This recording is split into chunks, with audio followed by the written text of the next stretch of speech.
Europe Midi, Romain Desarbres. Midi 22, est-ce qu'il suffit de tout casser et d'être violent avec des policiers pour obtenir gain de cause en Corse? On se pose la question après avoir lu l'interview de Gérald Darmanin dans Corse Matin ce matin. Le ministre de l'Intérieur qui dit à 3 semaines de la présidentielle que finalement le gouvernement pourrait proposer l'autonomie à la Corse. On en débat avec vous au 39-21 et avec Yann Brossa, directeur de campagne de Fabien Roussel, le candidat communiste, et Stanislas Rigaud de Reconquête, le parti d'Éric Zemmour. Rebonjour à tous les deux. Valérie Pécresse dit qu'Emmanuel Macron cède face à la violence. Et vous, qu'est-ce que vous en dites, Stanislas Rigaud? Le fait est que le message envoyé n'est pas bon.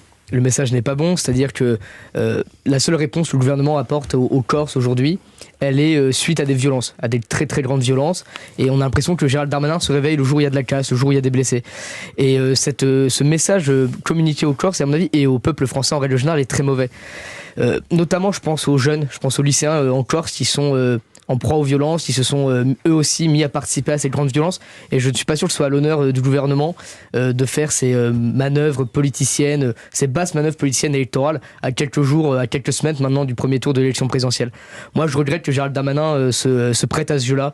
C'est dommage, nous on veut une France de la sécurité, une France de l'apaisement, et c'est pas la France que Gérald Darmanin est en train de nous vendre aujourd'hui. Mais comme tout le quinquennat d'Emmanuel Macron depuis 5 ans maintenant, parce que depuis quelques semaines, on nous parle d'actualité, c'est important de parler d'actualité, mais Emmanuel Macron, c'est un bilan de 5 ans. C'est un bilan de 5 ans de violence, notamment avec les Gilets jaunes, notamment avec les affrontements entre pompiers et forces de l'ordre.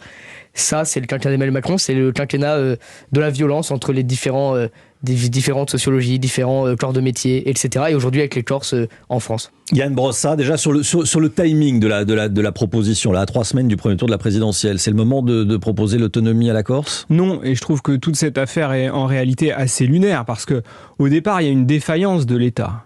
Parce que la violence, elle vient de là. Elle vient du fait que Ivan Colonna a été étranglé en prison, ce qui est déjà une défaillance monstrueuse de l'État. Le rôle de la République, le rôle de l'État, c'est de protéger l'intégrité physique de tous les Français, y compris des détenus. Et donc, la colère, la violence, elle part de cet événement-là qui révèle le fait que l'État a été infoutu de protéger un de ses prisonniers. Il est quand même étranglé pendant 8 minutes sous les caméras de vidéosurveillance par un co-détenu qui lui reproche d'avoir mal parlé du prophète. Enfin, on est en France quand même. Et donc tout ça est insupportable. Et pour masquer ces défaillances, l'État maintenant va jusqu'à envisager l'autonomie de la Corse. C'est n'importe quoi. Et donc c'est n'importe quoi à la fois parce que cet enchaînement d'événements est absurde, et deuxièmement parce que l'autonomie, ça n'est pas ce qui permettra de régler le problème de la Corse. L'autonomie, ça ne remplira pas le frigo des Corses. Or, le principal problème de la Corse aujourd'hui, c'est l'injustice sociale. C'est le fait que les salaires en moyenne en Corse sont inférieurs de 18% à la moyenne nationale. Que les pensions des Corses, les pensions de retraite des Corses sont inférieures de 10% à la moyenne nationale. En quoi l'autonomie, ça règle ce problème-là? Ça ne le règle pas. On est avec Romain, qui est corse, mais qui habite à Marseille. Bonjour Romain, merci de nous avoir appelés au 39-21. Qu'est-ce que vous en dites, vous? Comment est-ce que vous acceptez, comment est-ce que vous accueillez cette proposition du ministre de l'Intérieur? Je pense que c'est quand même osé à ce moment-là de parler de l'autonomie de la Corse. Après, je pense que je suis pour et contre à la fois. Je suis pour l'autonomie de la Corse dans des domaines tels que, je pense, l'immobilier, le travail, l'agriculture, l'environnement, l'éducation, parce que je pense qu'ils ont suffisamment une main-d'œuvre de qualité pour s'assumer eux-mêmes. Et je pense qu'il faut aussi une autonomie fiscale renforcée pour lever quand même la TVA, parce que je sais qu'en Corse, on est pas mal taxé au niveau de tout ce qui est TVA, etc. Et enfin, je pense qu'il faut faire reconnaître une préférence locale pour les Corses, notamment pour l'accès au logement, à l'emploi ou à l'acquisition d'un bien immobilier. Parce que je sais qu'on est souvent mis de côté. Et après, le contre, je pense qu'il ne faut pas qu'elle soit autonome sur des fonctions régaliennes, donc c'est-à-dire tout ce qui est justice, sécurité et budget. Police, justice, armée, ça reste géré au niveau national, c'est ce que vous nous dites. En revanche... Oui, je pense que pour la Corse, il vaut mieux que ça reste quand même au niveau national, quoi. En revanche, des adaptations. Merci beaucoup, Romain. Europe Midi.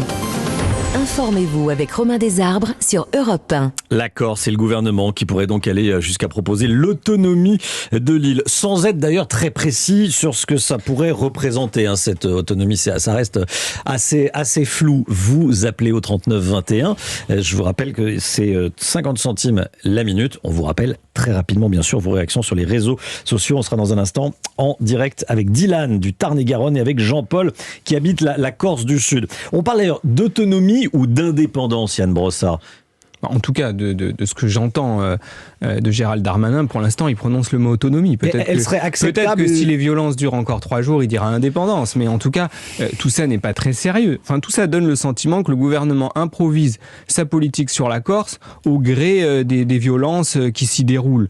Tout ça à 3 semaines de l'élection présidentielle. C'est pas sérieux. Et donc, moi, je vous le redis, je pense que le problème de la Corse, c'est pas d'abord un problème institutionnel. Des réformes institutionnelles en Corse, il y en a eu beaucoup. Et ça n'a pas pour autant régler le problème fondamental de la Corse. Il y a par exemple eu des baisses de TVA en Corse. Ces baisses de TVA, elles n'ont pas été répercutées par les boîtes de la grande distribution qui en ont au contraire profité pour augmenter leurs marges. Donc c'est ça le vrai sujet en Corse. Le sujet en Corse, c'est le même que le sujet qu'on a sur le continent. C'est l'aggravation des inégalités sociales. C'est le fait qu'une petite minorité se gave sur le dos des autres. Et donc le problème, on devrait le régler de ce point de vue-là. Un problème social, un problème économique, un problème de service public. Vous avez en Corse un problème d'accès à la santé qui est extrêmement lourd. Et donc, passons notre temps à résoudre ça plutôt qu'à agiter des débats institutionnels qui occupent la Corse depuis déjà très très longtemps sans que ça ait permis de résoudre les problèmes. Jean-Paul, bonjour Jean-Paul, vous avez 67 ans, vous êtes militaire à la retraite, vous habitez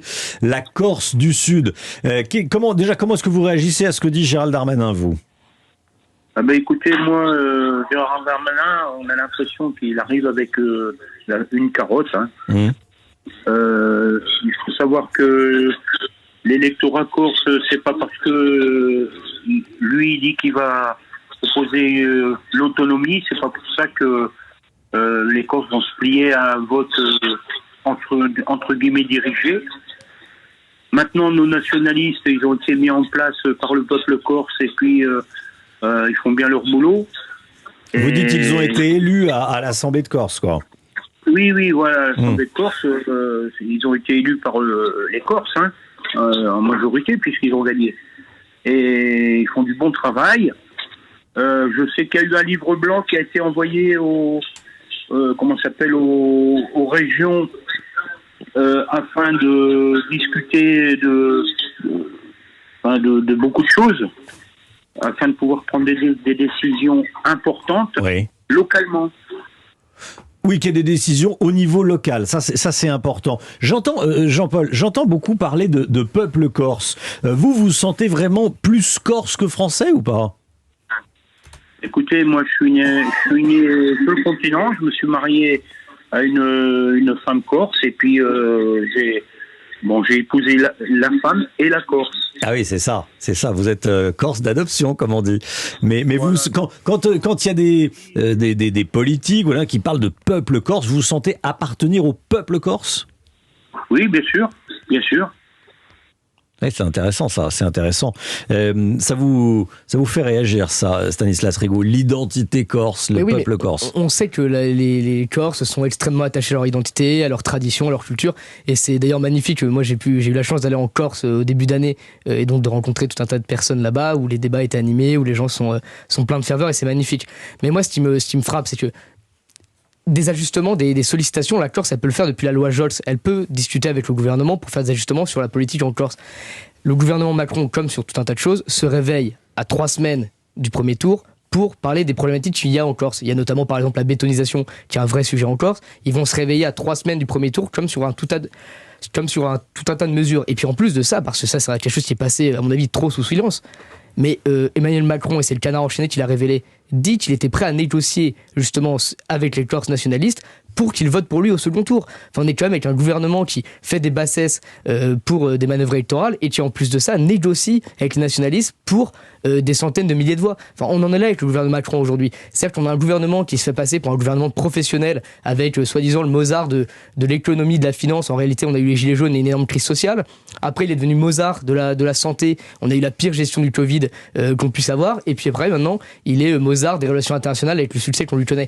Donc, je crois que le gouvernement ferait bien d'être un peu prudent, de ne pas avoir une politique floue, parce que moi j'ai écouté sur une chaîne concurrente Gérald Darmanin ce matin, je n'ai rien compris à ce qu'il disait sur l'autonomie. La seule chose que j'ai compris, c'est je cède aux violences, et en plus de ça, pour des quelques centaines de milliers de voix, je suis prêt à me plier. Jean-Paul, vous êtes encore en direct avec nous. Hein. Comment est-ce que vous avez vécu les violences à Bastia dimanche dernier ? Ah ben ça fait mal de voir la jeunesse... Enfin, la réaction, on peut pas dire qu'elle est légitime, mais la réaction est logique. Parce que, bon, ces prisonniers-là, ça fait plus de 20 ans qu'ils sont incarcérés. Ça fait des années que le rapprochement des prisonniers est demandé. Et puis, il n'y a rien qui suit, alors que la loi le prévoit. C'est prévu par la loi. Donc, on a l'impression que c'est l'État qui se met hors la loi. Alors oui, non, c'est pas l'État qui se met hors la loi, mais le gouvernement peut décider de lever effectivement ce statut de DPS, comme on dit, un détenu particulièrement signalé, et c'est ce qu'il a fait vendredi pour les 2 autres membres du commando Erignac. Donc voilà, Yvan Colonna a été levé. Malheureusement, Yvan Colonna est dans un état très grave, état de santé très grave, mais stationnaire. Et voilà, et pour les 2 autres, ce statut de DPS a été levé en fin de semaine dernière par le Premier ministre, ce qui va rendre possible le fait de déplacer les 2 autres prisonniers, Alain Ferrandi et Pierre Alessandri, à la prison de Borgo en Corse. Merci beaucoup Jean-Paul, merci d'avoir été avec nous. On est avec Dylan à présent. Dylan qui nous appelle du Tarn-et-Garonne. Bonjour Dylan. Et bonjour. Merci beaucoup de nous appeler au 39 21. Qu'est-ce que vous dites, vous, aujourd'hui ? Comment vous accueillez cette proposition, ces déclarations du ministre de l'Intérieur, Gérald Darmanin ? Vous n'êtes pas corse, attention, hein ? Absolument pas. Pas que je critique les Corses. Quand je dis attention,